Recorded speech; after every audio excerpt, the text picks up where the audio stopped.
can be seen via ultrasound to determine fertility, because they are that big and that obvious of a space inside of them. Of these antral follicles, only one will be selected to ovulate under normal general circumstances. How does it do it? Seems to be not fully yet figured out by science. It seems that there is like this positive feedback loop where if it's the first one to get to a threshold of receptors, then it can kind of hoard the stimulus from the anterior pituitary hormones the most, and it suppresses the development of other antral follicles. You don't really need to be able to explain that to me because it's a lot and there's still debate on that. So what I want you to know is that one antral follicle will end up being the most sensitive to anterior pituitary hormones, which will stimulate the follicle growth, and it will suppress all other developing follicles of that cohort. So only one will end up fully developing and ovulating. So then the function of granulosa cells would be secretion of follicular fluid and the creation of estrogen. Correct, yes. Cool. Yes. That estrogen is going to regulate the secretion of anterior pituitary hormone. We have not fully talked about really the hormone part of this yet, and we will, so it's like layering all this stuff on. So we now know what the actual oocyte is going through. We know that the follicle develops from single layer of flat cells that we call follicular cells into a single layer of cuboidal cells that we call granulosa cells, to multi-layer of granulosa and a layer of theca cells, to multi-layer of granulosa, multi-layer of theca, and an antrum. How does this all grow is due to hormonal and paracrine stimulation. But we haven't talked about the timing or specifics of that quite yet. Abby? When you're talking about the single layer versus multi-layer, are you talking about the blastula and gastrula, or is this a different thing? Different, because blastula and gastrula, those are all part of the developing embryo. This is just for the ones, right? No, Okay. There's no interaction with the sperm yet. This is just in the ovary only. Just trying to. Yep, I totally know. Yep, we talk about clumping and developing of cells in different places. Yeah. So this is really important distinction. All of this development is just in the ovary, just to have a prepared egg that you can ovulate, so it may potentially get fertilized. We are not talking yet about the actual growth of the embryo. That's for next week. Maria? Okay, so just a little clarification, because I had talked to Ed about this yesterday in Open Lab. So, like this last sentence talking about the developing antral follicles. So the antral follicles that don't get chosen, those are the ones that degrade, but there's still the other follicles that will stay because you need the granulosa cells for the estrogen to stay, plus you need a cohort of them that will still come up. Correct, Okay. yes. So this is where that layering is really confusing, is that behind it, you do also have a later cohort that will be ovulated a month later that are growing and secreting some estrogen. But at this point, let's say we have this cohort, at this point you only have like 5 to 11 of them. One will get chosen and the other will slowly start to decrease doing everything. But it takes time, so it's gonna kind of ramp down. It's really, like the overlapping part of it is really confusing. So we're going to kind of get through this and then we're gonna combine the whole story. Yeah. When the ones that aren't chosen and they kind of slowly die off, are they like removed by other cells in the ovaries, like, you know, taken apart and reused? Or? Yeah, there are other cells that end up, well, and even within the non-chosen ovaries, we have lysosomes, like little bubble organelles in the cells that are gonna release a bunch of enzymes that are gonna go and basically chop up all the proteins and the lipids and let them out to be used by other cells in the area. So it's going to be done from within, basically like an apoptosis, which is cellular suicide. It's gonna be happening from within the follicle, and there seem to be other ovarian cells that are gonna help distribute these resources. I don't know the specific mechanisms for that. Alex? Can you say one more time, you said it a minute ago, where you were like the follicular cell to the granulosa cell to the theca cell, what came after that? I'll just say the whole thing. Yeah. Okay, the primordial follicle has single layer of flat cells that we generically call follicular cells. Okay. As we start talking about the monthly cycle, the cohort of follicles, primary follicles that is going to develop will now have a single layer of cells. They're still follicular cells, but we now more specifically call them granulosa cells because of the structure and internal nature of those cells. Those cells will then grow and multiply by mitosis to become multi-layered granulosa cell layers. And theca cells will grow around the granulosa cells.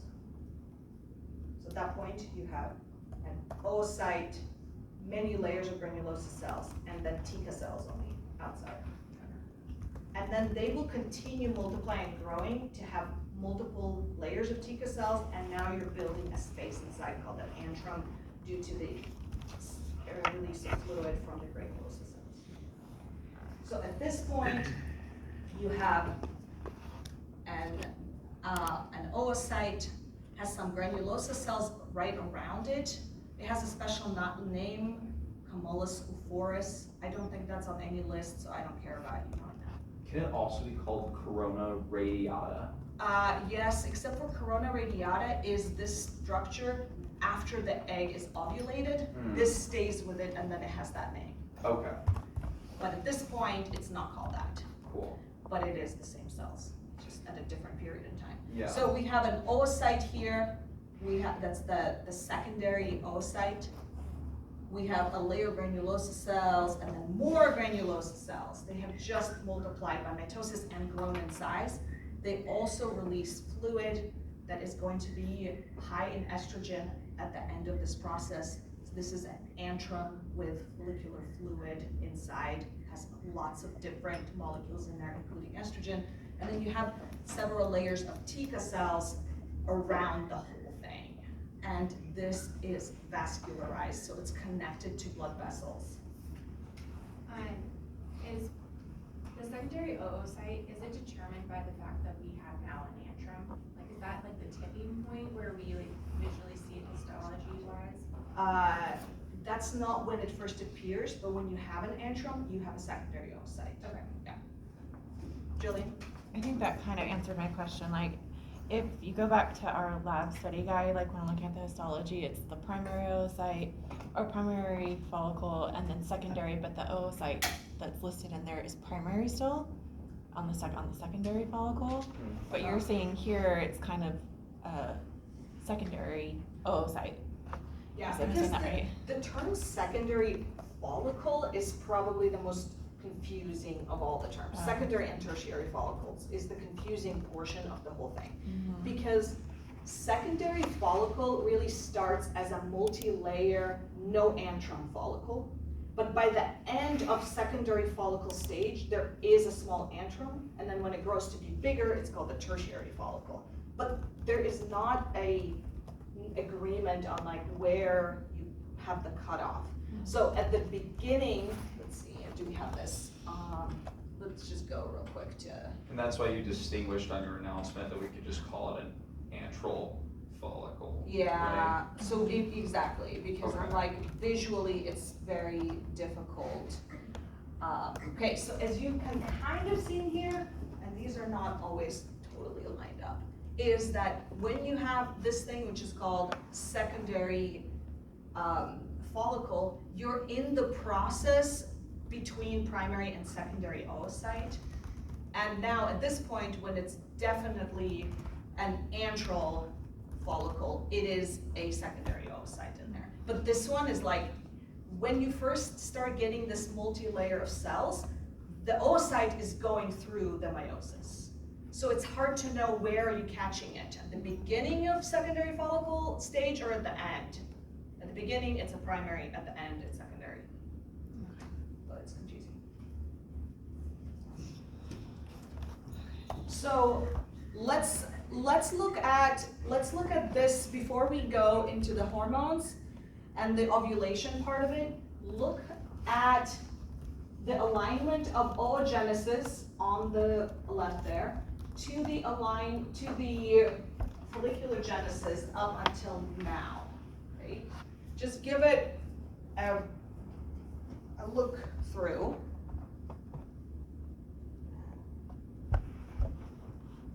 Don't worry about the days, completely forget about memorizing that.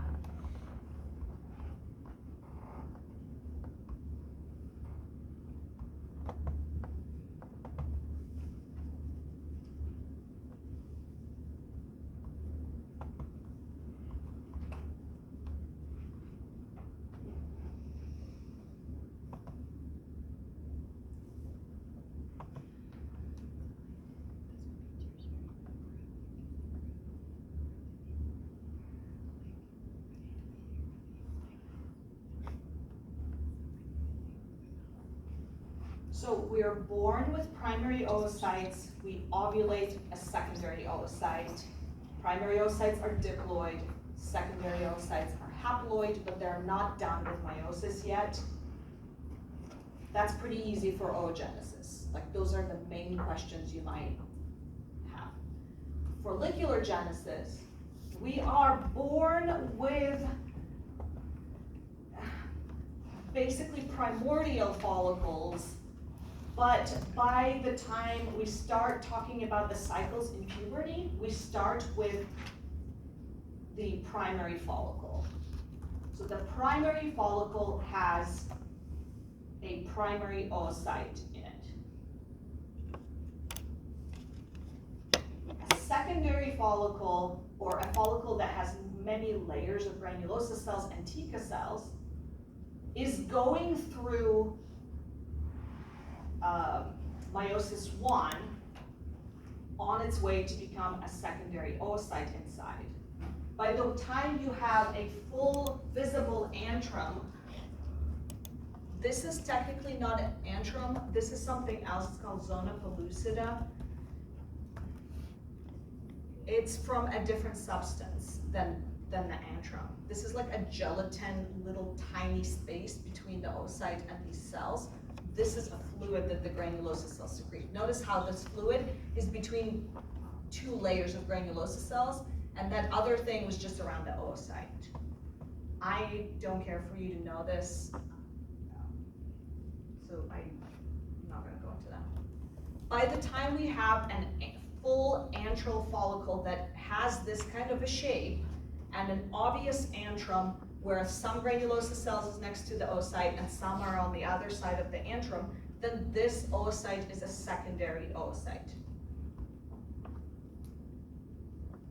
Okay, and one of them will get chosen, that just means it's getting the most effect from gonadotropins, which means LH and FSH, and it will grow faster than all the other antral follicles. So it will get to the point where it is bursting while the other ones are kind of atrophying or going through atresia is the actual term, like decreasing. Okay, so at this point,